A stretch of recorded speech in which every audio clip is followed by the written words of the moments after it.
যুক্তরাষ্ট্রের ইতিহাসে অন্যতম আলোচিত ও রহস্যময় নাম জেফ্রি এপস্টিন। বিলাস ক্ষমতা আর ভয়ঙ্কর অপরাধের এক ভয়ঙ্কর অধ্যায় তার জীবন। 1998 সালে $8 মিলিয়ন খরচ করে ক্যারিবিয়ান সাগরে লিটল সেন্ট জেমস নামে একটি ব্যক্তিগত দ্বীপ কেনেন জেফ্রি এপস্টিন। বাইরে থেকে এটি ছিল বিলাসবহুল রিসোর্ট, কিন্তু স্থানীয়দের কাছে দ্বীপটি পরিচিত ছিল ভয়ঙ্কর নামে পেডোফিল আইল্যান্ড। অভিযোগ অনুযায়ী এই দ্বীপে 12 থেকে 17 বছর বয়সী নাবালিকা মেয়েদের পাচার করা হতো। তাদের উপর চালাতো ভয়াবহ যৌন নির্যাতন। একাধিক ভুক্তভোগীর ভাষ্যে জানা যায়, পালানোর চেষ্টা করে তাদের ধরে এনে আবার নির্যাতন করা হতো। এই দ্বীপে যাতায়াত করতেন বিশ্বের বহু প্রভাবশালী ব্যক্তি। অভিযোগের তালিকায় উঠে আসে ব্রিটিশ রাজপরিবারের সদস্য প্রিন্স অ্যান্ড্রু, বিজ্ঞানী স্টিফেন হকিং, অভিনেতা ও কমেডিয়ান ক্রিস টাকার সহ বহু রাজনৈতিকবিদ ও ধন কুবেরের নাম, যদিও অনেকেই এসব অভিযোগ অস্বীকার করেছেন।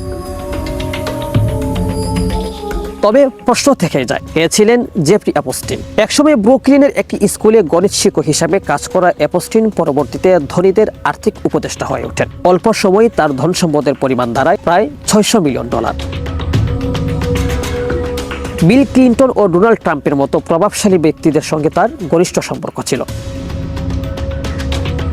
2005 সালে ফ্লোরিডার পাম বিচে এক 14 বছরের কিশোরীর অভিযোগে এপস্টিনের বিরুদ্ধে প্রথম তদন্ত শুরু হয়। তদন্তে বেরিয়ে আসে ভয়ঙ্কর একটি পাচার চক্র।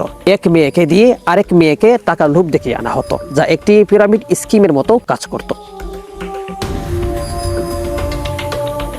2007 থেকে 8 সালে এপস্টিনের মামলায় হয় এক গোপন চুক্তি। তৎকালীন ফেডারেল অ্যাটর্নি আলেকজান্ডার একস্টার সাথে এই সমঝোতার ফলে এপস্টিন বড় অপরাধ থেকে রক্ষা পেয়ে যান। মাত্র 13 মাসের সাজা হয়, তাও বিশেষ সুবিধা সহ। দিনে প্রায় 12 ঘন্টা জেলের বাইরে থাকার অনুমতি পান তিনি। পরবর্তীতে সেই আলেকজান্ডার একস্টায় ডোনাল্ড ট্রাম্প প্রশাসনের সমমন্ত্রী হিসাবে নিয়োগ পান, যা নতুন বিতর্ক সৃষ্টি করে। 2008 সালে অনুসন্ধানী সাংবাদিক জুলি কে ব্রাউন নতুন করে এই কেলেঙ্কারির পর্দা ফাঁস করেন তিনি। এর জেরে 2019 সালে আবার গ্রেফতার হন এপস্টিন।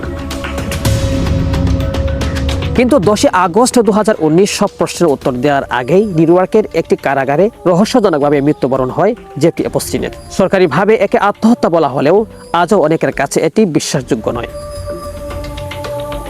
এপস্টিন ফাইলস তাই শুধু একজন অপরাধীর গল্প নয়, এটি ক্ষমতা, প্রভাব এবং বিচার ব্যবস্থার অন্ধকারের দিকে এক ভয়ঙ্কর দলিল।